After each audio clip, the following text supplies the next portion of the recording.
चला ट्रेडिंग वरती घर चालवूया। दिवस 5वा।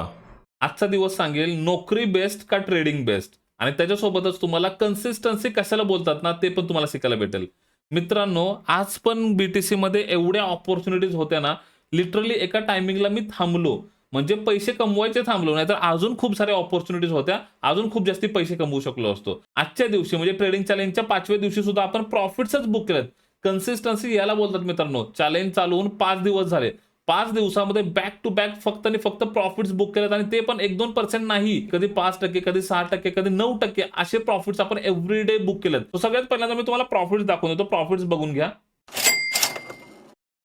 तो मित्रांनो, आज सुद्धा आपण जवळ-जवळ 8,000 रुपयाचे मॅसिव्ह प्रॉफिट्स बुक केलेत। मी तुम्हाला सांगतो आज खूप जास्ती पैसे कमवू शकलो असतो, पण मी एका टायमिंगला स्वतःला थांबवलं आणि म्हटलं की बस बाबा, इनफ टार्गेट्स आलेले आहेत आणि आता ट्रेडिंग करायला नको। ओव्हर ट्रेडिंग पासून स्वतःला थांबवलं, प्रॉफिट्स लॉक करून। तो चला आता मी तुम्हाला लॉजिक्स दाखवतो। ओके, सो आपण या ठिकाणी बीटीसीचा चार्ट बघतोय आणि मित्रांनो, हा एका रेंजमध्ये कसला जबरदस्त अडकलाय। आता तुम्ही गंमत मी तुम्हाला सांगतो ह्याच्यामध्ये काय झालं। हा इथून बाउन्स करत होता, इथून रिजेक्ट करत होता। हा 200-250 पॉईंटचा गॅप आहे। ओके, बाउन्स करतोय, रिजेक्ट करतोय।